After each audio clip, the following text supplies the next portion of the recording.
તો પૌવા જોઈને કદાચ તમને એવું લાગશે કે આ પૌવા બટેકા છે અને થંબનેલ જોઈને કદાચ તમને એવું લાગશે કે આ ઇડલી છે, પણ ના, આ ઇડલી પણ નથી અને પૌવા બટેકા પણ નથી. તો એકદમ ઓછા તેલમાં અનોખો આજે આપણે આ નાસ્તો બનાવીશું, જે તમે બાળકોને લંચમાં પણ આપી શકો છો અને નાના મોટા બધાને આ નાસ્તો ભાવશે પણ ખરો. તો ચાલો રેસીપી બનાવવાનું શરૂ કરીએ. તો એકદમ યુનિક અને શાનદાર નાસ્તો બનાવવા માટે સૌથી પહેલા અહીંયા આપણે એક મોટો મિક્સિંગ બાઉલ લેશું અને એની અંદર આપણે 1 વાટકો ખાટી છાશ ઉમેરી દેશું. અને હવે આ છાશની અંદર અહીંયા આપણે અડધી વાટકી બેસન ઉમેરી દેવાનો છે. તમારી પાસે બેસન ના હોય તો તમે અહીંયા મકાઈના લોટનો પણ ઉપયોગ કરી શકો છો. ઉમેરી દેશું. અને સાથે જ અહીંયા આપણે અડધી વાટકી સૂજી લેવાનો છે, ઉમેરી દેશું. અને ત્યાર પછી અહીંયા આપણે ચમચીની મદદથી આ બંને વસ્તુને એકદમ પ્રોપર આપણે મિક્સ કરી દઈશું. તો અહીંયા પાણીની જરૂર તમને લાગતી હોય તો થોડું ઉમેરી અને બેટરને આપણે પતલું પાડી દેવાનું છે. તો મિત્રો, આ નાસ્તો એટલો બધો હેલ્ધી અને શાનદાર બને છે કે વાત જ ના પૂછો. તો જોઈને કદાચ તમને એવું લાગશે આ બેટર બનાવેલું છે એટલે તમને એવું લાગે કે આ ચીલા બનાવવાના છે, પણ ના, એકદમ યુનિક શાનદાર, તમે ક્યારે વિચાર્યું પણ નહીં હોય એવો હેલ્ધી નાસ્તો આજે આપણે બનાવીને રેડી કરીશું, જે નાના મોટા સૌને ભાવશે અને બાળકોને તમે લંચ બોક્સમાં પણ આરામથી આપી શકો છો.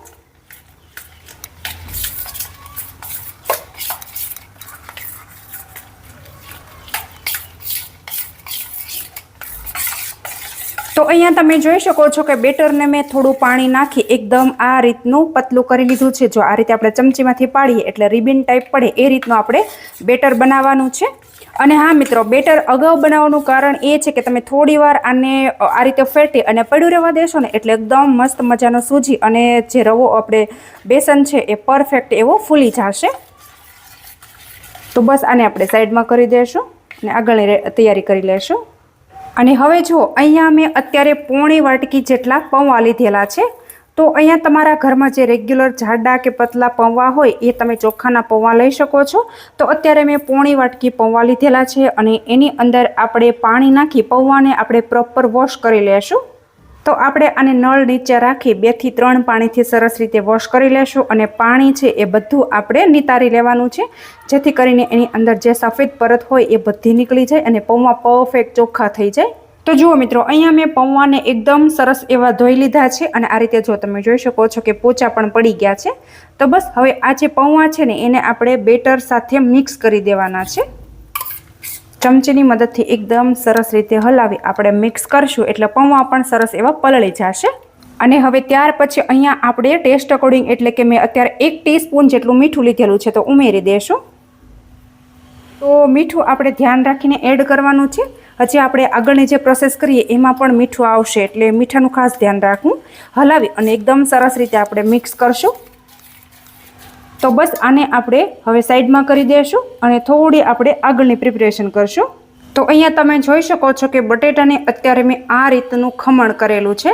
એકદમ લચકેદાર ખમણ બટેટાનું અત્યારે મેં કરેલું છે. અને ત્યાર પછી અહીંયા મેં થોડાક વેજીટેબલ લીધા છે. તો તમે અહીંયા તમારા હિસાબથી વેજીટેબલ વધારે કે ઓછા કરી શકો છો. તો આ બધી વસ્તુને આપણે એકદમ સરસ રીતે કટ કરી દઈશું. તો અહીંયા ગેસ ઉપર કડાઈ મેં રાખી દીધી છે અને એની અંદર અહીંયા આપણે 1 પાવડું જેટલું તેલ નાખી દઈશું. તો હવે અહીંયા તેલ ગરમ થાય એટલે આપણે થોડી રાઈ નાખી દઈશું.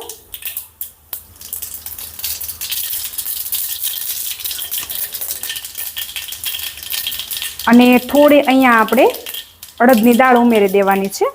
સાથે જ આપણે થોડું જીરું નાખી દઈશું. તો હવે આ બધી વસ્તુને આપણે પ્રોપર મિક્સ કરશું. આ જે અડદની દાળ છે એને આપણે થોડી નોર્મલ બ્રાઉન કલરની કરી લેવાની છે. અને ત્યાર પછી અહીંયા આપણે બટેટાનું છીણ નાખી દઈશું. મિક્સ કરી લેશું. અને ત્યાર પછી અહીંયા આપણે થોડા સમારેલા મરચાં લેશું. 1 સમારેલી અત્યારે મેં ડુંગળી લીધેલી છે. અને 1 અહીંયા આપણે કટ કરેલું ટમેટું ઉમેરી દઈશું. જો તમારી પાસે ગાજર, કોબી એ બધી વસ્તુ પડી હોય તો અહીંયા તમે ઉમેરી શકો છો. જેટલા વેજીટેબલ તમારે એડ કરવા હોય એટલા તમે કરી શકો છો. અને હા, મીઠું અહીંયા આપણે બેટરમાં એડ કરેલું હતું એટલે આ મસાલામાં આપણે માપથી જ એડ કરવાનું છે, મતલબ કે ધ્યાન રાખીને ઉમેરીશું. હલાવી અને મિક્સ કરશું. તો આ નાસ્તો બાળકોને ખાવાનો હોવાથી લાલ મરચું પાવડર હું સ્કીપ કરું છું. અને જો તમે ચટોરા છો, તીખું ખાવાનું પસંદ કરો છો, તો તમે લાલ મરચું પાવડર એડ કરી શકો છો. ઇવન તમે સ્કીપ પણ કરી શકો છો, કેમ કે ઓલરેડી મેં અહીં અંદર લીલા મરચાં એડ કરેલા છે. હવે થોડી વાર આ બધી વસ્તુને આપણે પાકવા દઈશું, મતલબ કે ડુંગળી છે નોર્મલ બ્રાઉન કલરની થઈ છે ત્યાં સુધી આપણે આને કૂક કરીશું. તો અહીંયા તમે જોઈ શકો છો કે આપણો જે વઘાર છે એ પ્રોપર કૂક થઈ ગયો છે. ગેસની ફ્લેમ અત્યારે મેં બંધ કરી દીધેલી છે. અને આને હવે આપણે જે બનેલું બેટર છે એની અંદર ઉમેરી દેવાનો છે. તો હવે અહીંયા આપણે વઘાર લેવાનો છે અને આપણે આની અંદર મિક્સ કરી દઈશું. અને હવે આપણે આ બેટર સાથે મિક્સ કરી દઈશું. તો તમે અત્યારે અહીંયા બેટરની કન્સિસ્ટન્સી જોઈ શકો છો કે મેં કઈ રીતની રાખેલી છે. જો વધારે પડતી કડક પણ નથી અને વધારે પડતી ઢીલી પણ નથી, એકદમ મીડિયમ એવી આપણે રાખવાની છે. જો કેવો મસ્ત મજાનો કલર ચેન્જ થઈ ગયો છે. એકદમ સરસ એવું આપણે મિક્સ કરશું. બધી બાજુથી આપણે બેટરને લેશું અને વઘાર છે ને એની સાથે આપણે મિક્સ કરવાનું છે. એટલે સફેદ આ રીતે જો બેટર છે ને એ ના દેખાવું જોઈએ. જો બસ એકદમ મસ્ત મજાનું અહીંયા આપણું બેટર બની અને તૈયાર થઈ ગયું છે. તો હવે આપણે ફરી વખત જાશું ગેસ તરફ. તો હવે જુઓ, ગેસ ઉપર અત્યારે અહીંયા મેં વઘારિયું મૂકી દીધું છે અને ગેસની ફ્લેમ મેં ઓન કરી દીધી છે. અને વઘારિયાની અંદર અહીંયા આપણે થોડું તેલ નાખી દેવાનું છે. તો આપણે જે આ દાળ શાક વઘારવાનું જે વઘારિયું આવે છે એ જ અત્યારે મેં લીધેલું છે. આની અંદર આપણો નાસ્તો છે એનો શેપ એકદમ સરસ એવો અને પરફેક્ટ આવશે. ઇવન તમે કોઈ પણ તમારી પાસે એવું નોનસ્ટિક પેન હોય એની અંદર નાસ્તો તમે બનાવી શકો છો, પણ આના અંદર એકદમ મસ્ત મજાનો શેપ આવશે. તો હવે જુઓ, તેલ એકદમ સરસ એવું ગરમ થઈ ગયું છે અને આ રીતે આપણે ચમચામાં બેટર લેશું અને ઉમેરી દેશું. આની અંદર આપણે કોઈ ઈનો, સોડા કે કંઈ જ ઉપયોગ નથી કરવાનો. તો આ રીતે આપણે પ્રોપર બનાવી લેશું અને ગેસની ફ્લેમ આપણે સ્લો કરી દેવાની છે. તો આ રીતે આપણે બધી બાજુથી સેટ પણ એને કરતું જવાનું છે. અને હા મિત્રો, આ નાસ્તો તમે છાશમાં બનાવશો ને એટલે ખૂબ જ ટેસ્ટી અને શાનદાર લાજવાબ બનીને તૈયાર થશે મિત્રો. તો અહીંયા તમે જોઈ શકો છો કે આપણો નાસ્તો છે એ સરસ એવો કૂક થઈ ગયો છે. અને ત્યાર પછી આ રીતે આપણે સ્પેચ્યુલા લેશું અને સ્પેચ્યુલાની મદદથી એને પલટાવી દેવાનો છે. તો તમે જોઈ શકો છો કે કેટલો આસાનીથી એ રિમૂવ થઈ જાય છે. જો આ રીતે આપણે પલટાવી લેશું અને અંદર સુધી એકદમ સરસ એવો એને કૂક કરવાનો છે. તો અહીંયા જો એકદમ મસ્ત મજાનો કાચું બટેટું અને પૌવાનો નાસ્તો બની અને તૈયાર થઈ ગયો છે. જો એકદમ સોફ્ટ અને ખાવાનું મન થઈ જાય એટલો બધો ટેસ્ટી એવો બન્યો છે. તો અત્યારે મેં એને મોમોઝની ચટણી સાથે સર્વ કરેલો છે. તો આ ચટણી મેં કાલે મોમોઝ સાથે બનાવેલી એ ચટણી છે.